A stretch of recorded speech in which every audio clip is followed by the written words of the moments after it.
Bournemouth have drawn Wolves in the fifth round of the FA Cup. Win that and we're in the quarter-finals. The draw was made yesterday and it was Theo Walcott that picked our ball out of the hat. I've always loved Southampton.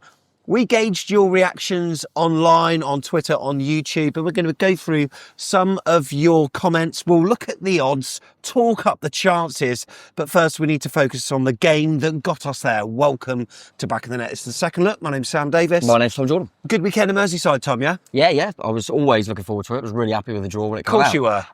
No, it was a nice one, mate. I think obviously we'll go into details about the game, but I think real professional performance. Yeah. Got some bodies rested, another clean sheet, and got the job done. And then, yeah, you look at the draw, which obviously isn't easy, but it's not horrific, and you suddenly start going, hang on a minute. We've been mentioning the E word, but maybe we could have a trophy at the end of the season. Who knows? But I think the fact that obviously their neighbours Liverpool crashed out was massive, as well as teams like Chelsea and Arsenal were already out. So, yeah, it was a real pleasing weekend, and one that I kind of beforehand thought, not really. And now I'm buzzing that we got the job done. So really pleased that Andoni, got the job done in the Cups again, because he has been known for that in the past. He certainly has, yeah. So misery on Merseyside all round, but got to say, once again, we've emphasised it on all the videos that we've done. Fans were great, new stadium was great. The old stadium has been great as well. I mean, in the eyes of most Bournemouth fans, up till this season, it hasn't been. However, the last ever cup match at Goodison is going to be in a pub quiz, yes. I'm sure. What a trivia question. But Bournemouth were the team to win it. And you know what? I'm almost sad that I can't go there again. Really? It's, like I said on the vlog, it sort of harks back to the old Dean Court bit. It's antiquated, it's dilapidated, it's got no headroom in places. The view can be awful. Sometimes at the front, the view's not great because you might have a pillar in front of you, but even in the back, it's like looking through a letterbox. I was like that, yeah. But I'm kind of... Yeah, a bit. I mean, I'm looking forward to the new stadium, and obviously you went and checked out bits around there, and it looks really good. But I'm kind of a bit torn on it, because I agree with you. I think it's got a lot of character, a lot of history there. It's, Goodison's an awesome stadium. I love the people. Every time we go there, really nice bunch. And I like Goodison, and obviously we've had a few good ones recently. But on the other hand, I'm like, it's nice obviously having a new ground. It's a little bit nearer to the city centre. Yeah. And also the view is restricted for away fans. Obviously, I'm sure it's fine for the home, but for us, it's a little bit. So I'm glad I've done it a few times. And I'm glad we finished it with victory, but I'm looking forward to the new one. And I normally, no disrespect, but I think a lot of neutral fans like this kind of, God, Everton always just stay up. Always stay up, the bastards. But this season, I kind of really want them to, because... Yeah. I mean, if they went down and then the new stadium, do you know what I mean? I want them to stay up, and also selfishly so we can go there. So I think they'll be fine, by the way. I think they will stay up. They won't want me to jinx it, but I do think they will. So yeah, looking forward to checking out the new one, mate, for sure. So I had a pint with Anthony and Jack in the Bramley Moor, which is, I'm sure it's just going to be a home fans only pub, and I'm sure there's going to be plenty of businesses popping up, because whilst the stadium's great, the area surrounding it needs, the immediate area surrounding it probably needs a bit of development, but I'm sure new businesses will pop up. There's a gin distillery that I went past as well that looked really nice inside as well. So it'd be interesting to see whether that's home fans only. I think it's owned by Blue, so it's probably going to be home fans only. I think away fans are probably going to be directed into the city centre, which is not a bad thing, because like I say, it's gorgeous. It's about a 15-minute walk. So I can't wait to get down there. But look, this is all about Goodison, and I'm sure some fans will be bidding a tearful farewell to the grand old lady. But it was a farewell to the FA Cup as well this season for them, after a professional first half performance saw off the game. And whilst they huffed and puffed, and maybe we rode our luck, you could say, at times, they didn't really pose too much threat. If you think of what Kepa had to do, not much, you'd probably say, but we got the job done, and as a result, we are 90 minutes away from the quarterfinals, 180 minutes away from Wembley, 270 minutes away from a final, 360 minutes away from winning the damn thing. How our priorities have changed. Have they? I think me and you might have been clipped up. It's not been put on social media yet, but we might even clip it up ourselves at the end of one of the... There's a preview for this game. The preview for the episode saying, do you really care? We were like, nah. Now we do. And is that because of the draw that was made, though? I think it's because of the draw. But even before the draw, obviously hopeful that you got a decent draw, it was also the fact that Chelsea and Liverpool in particular went out. Yeah, I think it opens it up a little bit more. And then teams start to go, oh, okay, hang on, there's a few. So suddenly you're so much higher in the odds to win than you ever were. I mean, and when you see teams like Man United are ahead of you, you go, all right. That's weird. I think... why is that? On what basis is that? The teams that are ahead of us in chances of winning it, we beat them all. So I think it's Newcastle, Man United and Man City. But what genuinely makes Man United ahead of us? I think what it is that, so even Ten Hag's won the FA Cup. Yeah. They won it last season, didn't they? Yeah. So they've been awful before and then won a cup. So I think they're looking at that prestige, and maybe they just feel like they've been there and done it, and they can put all their eggs in that basket a little bit more. Because these stats aren't just plucked out of the air. These are calculated. Using it must be a mixture of history as well. Yes, and they're going to, and then literally they are the holders of the FA Cup. Yeah. So they were useless last season and then beat City in the final, didn't they? So yeah, I don't mind it at all. But yeah, I think, and then like you say, you see the draw. We wanted a home tie against someone that wasn't Man City and Newcastle, probably, and we got that. And then you also see ties like, for example, Preston v Burnley, which have done really well to get to this point, but that means the Championship team is guaranteed to get through to the quarterfinals. So then you've got a chance of drawing them. So yeah, I think the only team, obviously, City got Plymouth, but Plymouth away is not, as we've seen with Liverpool, not the easiest in the world. I think the only team that actually probably done better in the Premier League was Villa. They got Cardiff at home. I think apart from that, we got a decent draw. I feel for the Wolves fans because they've got us in the league the week prior, but they can't stay because they've got a home game in the midweek. Yeah. So yeah, nightmare for them. Be interesting to see what fans thought of both Bournemouth, but also Wolves. We'll go on that over that a bit later on, but look, we'll concentrate on the 90 minutes that got us there. And team lineups came out, Tom, at 2:00, and I suppose it's a team that's fairly familiar to us because we've seen a bit of Ben Winterburn before. Yes. We've seen a bit of Daniel Jebison, and those were the two players that are on the fringe of the squad. I mean, one's a development player, really, but what do you think about that when you saw it? Yeah, no, it wasn't overly surprised. Obviously, them two come in as well as Tav, but we kind of expected Tav to maybe get a start. I'm not going to, because I was on a run of getting it all right for both teams. Yeah. This don't count as cup. By the way, it doesn't count at all. But you did name Ben Winterburn, did you? Yeah, no, I named Winterburn and Jebison and Tav. The annoying thing is the reason I got it wrong was because I thought the FA Cup yellows count for the league. Right. So I thought, you ain't going to risk Christie because on 9 yellows. Apparently, it's no longer. Oh, really? Yeah, so cup cards won't equate to a league badge. So that makes more sense now because everyone's going, why is he risking Christie? Yeah, but apparently that's why. So he was in. And what about the Everton side? I mean, in terms of strength out of 10, what would you rate that as? Because it's pretty strong. Oh, I can't. I had a little to and fro of an Everton fan. Oh, did you? Well, because I said they went pretty much full strength. And I know that sounds ridiculous because you go, well, there's no, they're injured. Well, obviously meant full strength in terms of available. Yeah. Because Calvert-Lewin would have played, but I know he's injured. So out of the players I know he fit, I thought it pretty much was, because I thought they might bring in a Patterson, but he wasn't available. And then, I thought they might try Harrison, who I actually thought would have come on, but they carried on with Lindstrom. So, they went, I would say, if I look at that subs bench, Alcaraz was obviously new. Yeah. Harrison, you can make a case for. Yeah, he was good. Irabunan's just coming back from a knock. So, I look at the players they got available and think that was pretty much full strength for them. But as you just kind of alluded to there, I actually thought the reason for their second half, there was a number of reasons why they improved, but I thought a few of their subs helped them as well. Interesting conversation about Winterburn amongst supporters after the game, and it is quite interesting because when you hear our development players talked up, I've got to say that he's not one of the names that is spoken about much at all. No, not it's all your, Dominic Sadies and the lads that have gone out on loan.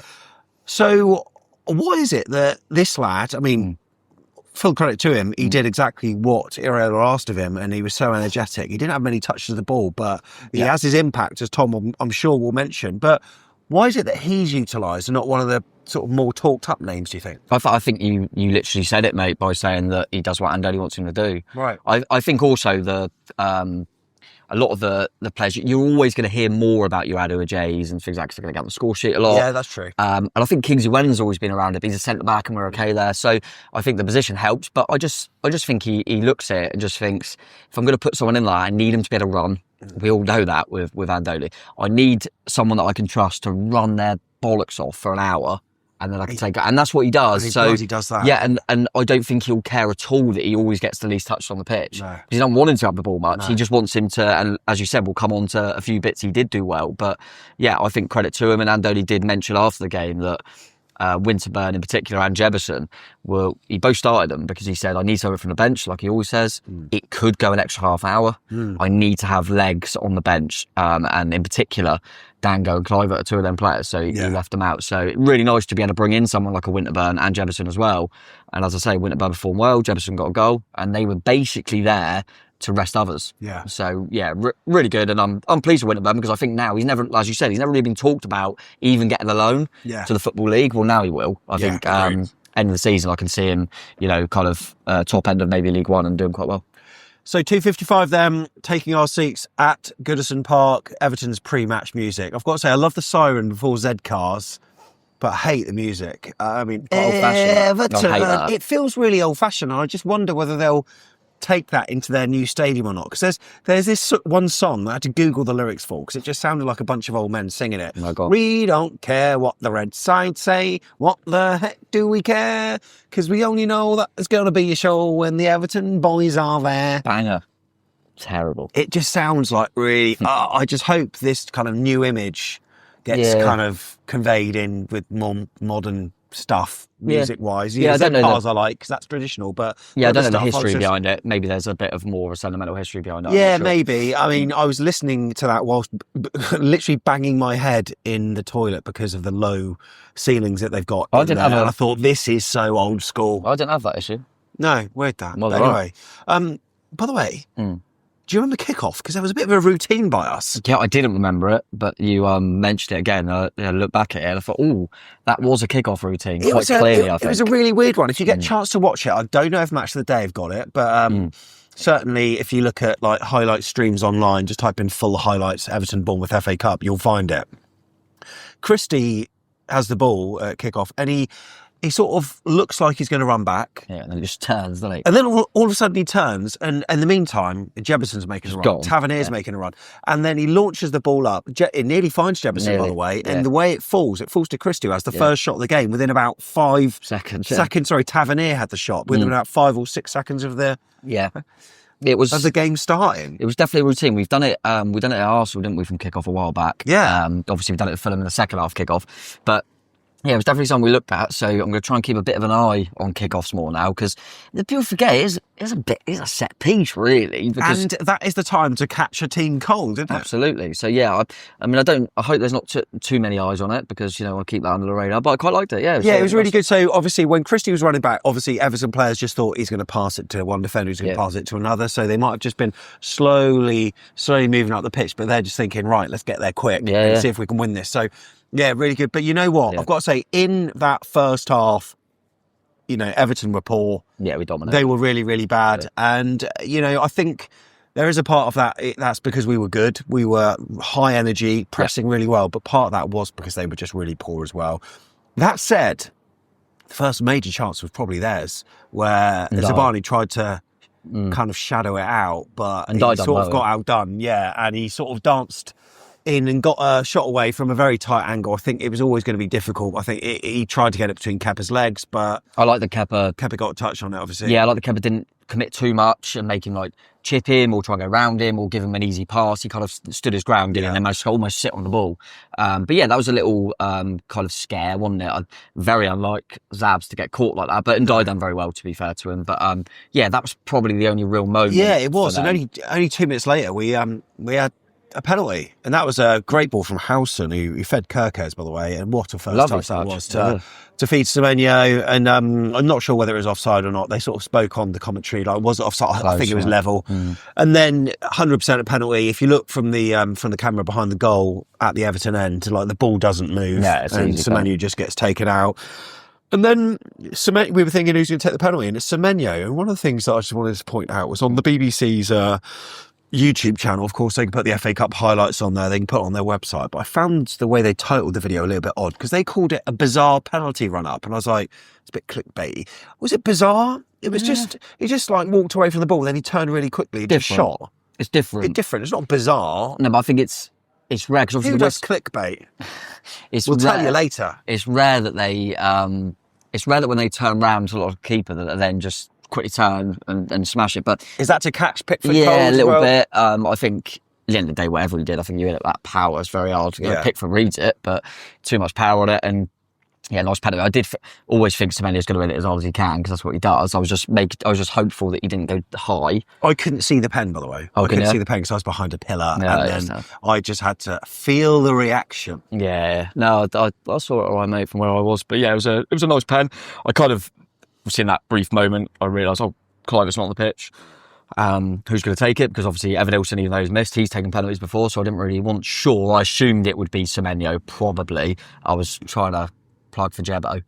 But yeah, I suppose that makes sense. I was thinking Taff could probably hit a ball, but it's not like we've got anyone that's like desperate for confidence or anything like that. So yeah, pleased for Semenyo and nice pen.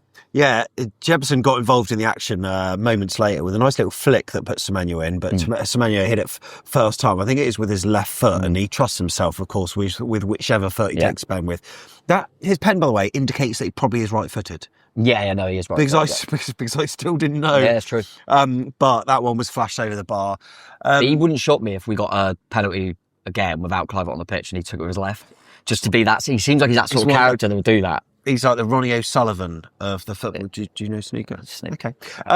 Jebson and Semenyo combined really well, actually, later on as well, where Jebson put a ball through to Antoine, who slashed it with his right foot, and it sort of got a touch and it sort of looped up, and then I think it was a corner in the end. But nice to see Jebbo getting some touches. I feel as though on the ball, Jebson. That's got to be a song, but it's like rip off of the Everton song. Yeah. But I thought on the ball he wasn't brill. He's fine. I don't mind him. He's not the level, but I think he's not that strong. But I mean, he certainly does what's asked. I think he does. There's no disrespect to him. I think he gives us what we'd have to change as much with him than we would with Unal, in my opinion. Even though Unal's a better player, it got you. I think technically he's a better player, but yes, but Jebson makes the runs that Andoni would probably like more, and I think that's why we've called him back. And he makes himself a nuisance. Yeah, he's just a bit of a nuisance, a bit of a pain. He's obviously not Evan Ilson. He's not as good at that role as Dango, but I think he's allowed us to rotate a little bit, and he does what's asked really, without having maybe the quality at all times. All of his goals I've seen him score are absolute skags, but I don't mind that. He's consistent. I don't mind that at all. Consistent. His face is consistent as well, because I'm not sure I've seen him smile. He just has this kind of stony face look all the time. Little quiz question. Oh. Who scored more goals in the FA Cup? Watford Football Club or Daniel Jebson? Oh, don't. Okay, I think we know the answer to that.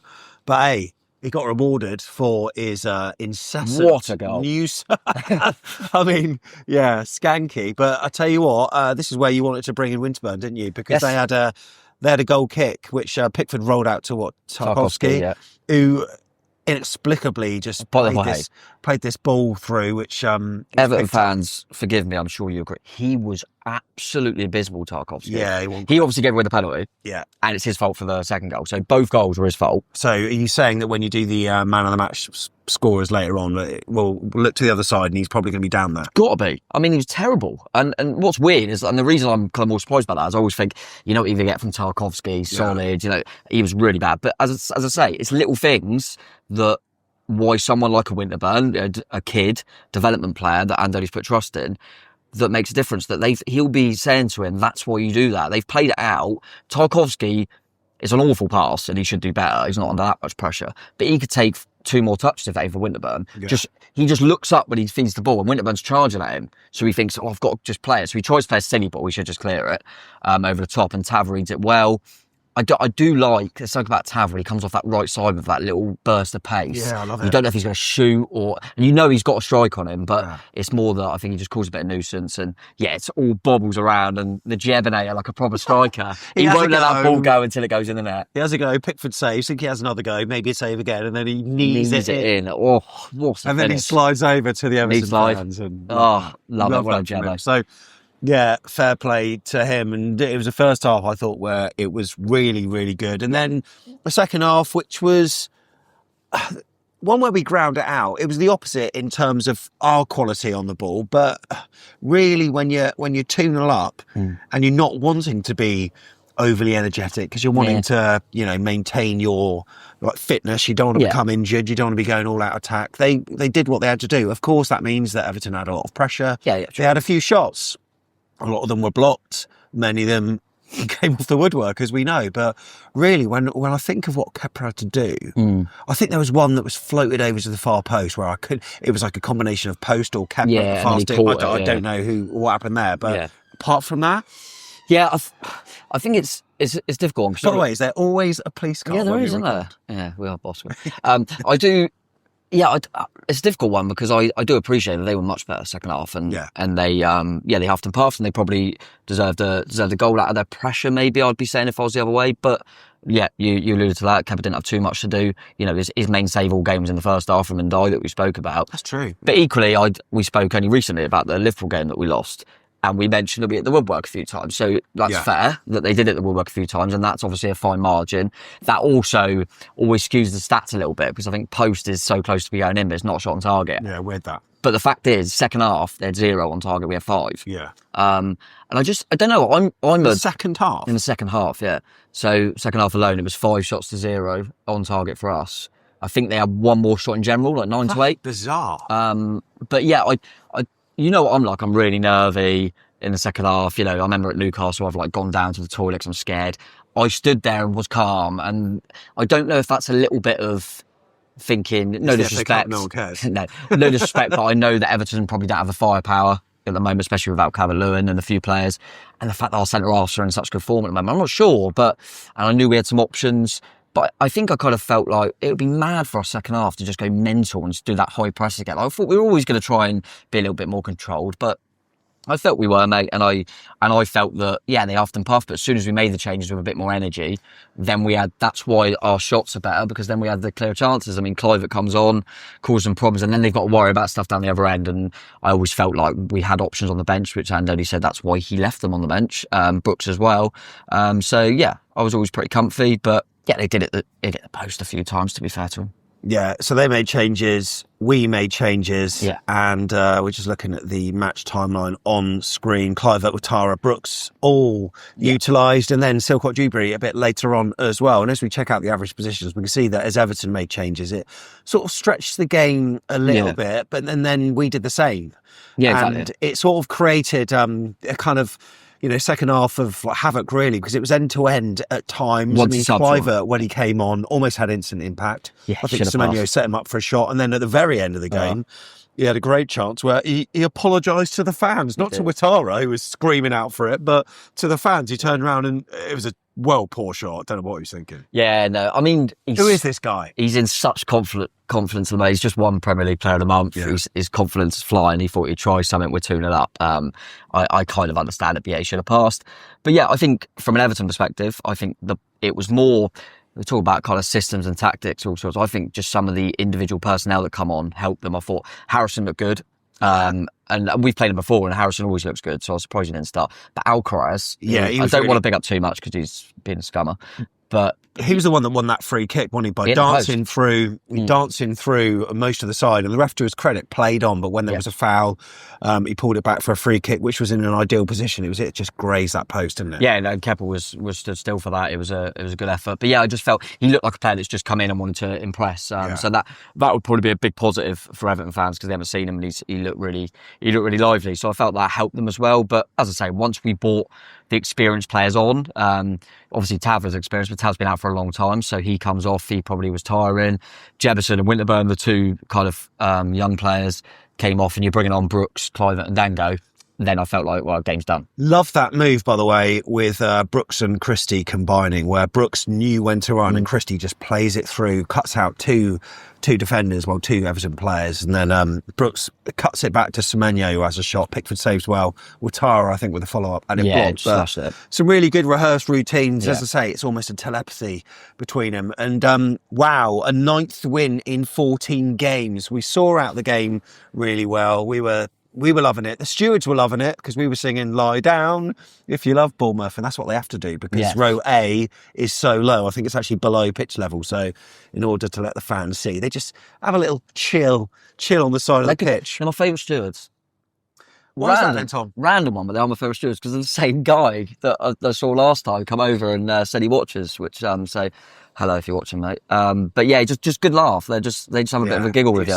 Because he was saying, we don't want to see you here again anyway, because obviously the last few games. But yeah, they just seem like a decent bunch. Yeah. Absolutely. And it's a win that's vital because it's good for momentum, but it's also one that sort of, I don't know, it buys us a bit of time, weirdly, because we've got this win, we've got, some real confidence flowing through the side at the moment. We've just got another week to hopefully get players back. It never seems to happen. We always think, is this the week? Yeah, I know. But the more that the time goes on, we will get players back sooner rather than later. We will, and hopefully we don't lose any. We do know that you can never be sure with injuries and stuff, but we do know I would be absolutely shocked if Christie doesn't get one more yellow this season. So we know we're going to lose him for 2 at some point. So maybe that's also part of Scott in particular not being rushed back because he thinks, look, we're going to need you soon. Yeah. Maybe similarly with the right backs because obviously Cook can come back into the middle. So maybe they're looking at that as well. But yeah, no, it'd be really good. And I think the form's unbelievable, and it's silly to say a couple of defeats would derail everything. But I think it's more important than you realise that if we had lost a game, yes, you would have gone, okay, it's cup, it doesn't affect too much, we're in a really good run of form. But you could also look and go, that's back-to-back defeats. So I think it can change the narrative a little bit. Yeah. So I think the fact that we've lost our first game in a long time and then backed it up with a 2-0 away win, job done. So yeah, looking forward to, I hate saying this, but a nice little run on paper. Yeah, on paper, that's the thing. And it is a good run on paper. And I was actually looking at the for the rest of the season, mate, our longest journey, well, we have got Man City away, that's the penultimate game, but apart from that, our longest trip is to London. It's all London, yeah. Yeah. So we've got Brighton, but then other than that, away games at Spurs. We've also got West Ham away, Palace away, Arsenal away as well. So not too much travel for this team to do. A few days. I mean, I don't know, it just feels like it bodes well. It does. It's all localised. You do know this is going to be clipped up when we get Newcastle away. Absolutely, it will. But you know what? I was looking at the odds. We've all done that. And Man City are top, which is, I suppose. Yeah. Newcastle, Man United, Villa, Bournemouth. Yeah, Villa. I think we should be ahead of Villa. Because they're in the Champions League. Well, we should be ahead of Man United. Yeah, I know what you're saying. Maybe not Newcastle. I don't know. No, I think two Wembley appearances is greedy, isn't it, for the Mags? Greedy. Yeah, no, I agree. And I think they're also looking at that. I've obviously mentioned why I think United are up there. I think City, they're going, well, the form of their season, you think they've got no chance of the Champions League. The league's got a write-off for them. Yeah. So you think to try and recover the season, they'll be going all out to try and win the cup, won't they? The FA Cup. So we'd like to avoid them till the final where we'll beat them. But yeah, I'm happy to be in that sort of position for odds on the FA Cup, mate. It's not too bad. But if I can quote the Daily Telegraph, the FA Cup needs a new name on the trophy. Step forward, Bournemouth. The article from Chris Bascom says, no club looks better equipped to win it for the first time than Bournemouth, mate. Just imagine. Did you see on Sky they were doing our game, Paul Merson said that he was doing our game and he said that Bournemouth are my dark horses. How would it work if we won the FA Cup and finished 7th or 8th or whatever? Because the FA Cup is what, Europa, is it? Yeah, something like that. It all depends on if you're the team that gets in it or not. It's all bloody confusing. Because last season, if you remember, because Man United didn't finish well in the European places, but then randomly won the Cup, it dropped Newcastle out of Europe. Okay, right. And moved everyone up a place. So, Man, you could be in the Cup. So, yeah, it's all a bit all over the place. We'll cross that bridge. But if we just get Europe 2 ways, then we know we're definitely in it, don't we? So, that'll do me, mate. So, what we want to do is have a look at what... Could I just say, by the way, that Wolves' odds for the FA Cup are atrocious because they've got the big boys in the next round. Well, that's what it's all about. That's what it's all about. Here's what some Cherries fans have been saying on the YouTube comments. Great draws for both of our teams. This is coming from a Villa fan. We're global these days. Well, we can reach Birmingham at least.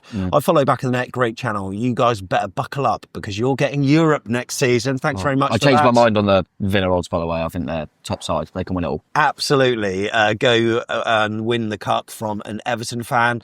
We got a guy that says, really pleased, big positive, we're at home, so less travelling. My worry in advance of the draw was that we'd play a lower league team, which could lead to complacency. And we all saw what happened to Liverpool when they were complacent. So I suppose them being Premier League means that we're going to take it seriously, but they will be in a dogfight. And at the end of the day, if they're still in that dogfight, which they're probably going to be, it is less of a priority for them, and they're going to want to keep their key men fit. Yeah, right? it's going to be. I always think that's a really intriguing one for coaches as well. So we've got Wolves at home the week before, so we've got back-to-back home games, and so you play a certain way, and both teams play certain personnel, and then you're playing them so quickly after. It's like double bluff, isn't it? Do we change things? Do we not? So that's going to be really interesting as well. But yeah, no, I probably agree with that. You don't, in a weird way.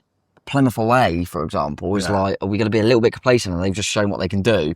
But equally, first game, I think it's the first game, one of the first games Liverpool have had without VAR. I don't know how it went. Mark Cole says, good to be at home and definitely a game we can look to progress from. And Michelle says, really pleased with a home draw. Charles Ripper is talking about the injured players coming back. Scott Sinistera Smith, it couldn't get any better. Nick says, good draw. Definitely fancy ourselves at home against anyone. And Steve says, we've got a good chance to progress. So that's some of our opinions from YouTube. What about Wolves fans? And so I'm just looking through Molyneux Mix, which is one of their forums. So I'm looking through chronologically, and you can see that there was a guy called Munkatron who announced to everyone it's Bournemouth v Wolves. First comment was, I already feel sorry for the fans travelling to that little ground miles away. Another fan says, bollocks. We got another fan that says, the one tie you don't want right there. Redraw, please, says another Wolves fan. Well, that's shite, says Kidder Wolf. FFS, says DJ Mikey Dickens. Rubbish draw. Basically, they're pretty unhappy with it. And you can understand why, because not many of them will actually get to see it, given that they get, 10%? So what's that, 1,100? There's not many seats. No, it's not great. And I think, as we've said, I think also playing into that, they've obviously thinking about travelling and stuff for the fans that do want to go, that they're there the week before anyway. So, yeah, not ideal for them. I don't think they would have been I think they would have been okay if they were at home, actually. That's how different the kind of home away advantage is. But, it's not a nice one for them. And I think, listen, it's not an easy, no stretch of imagination, it's an easy fixture.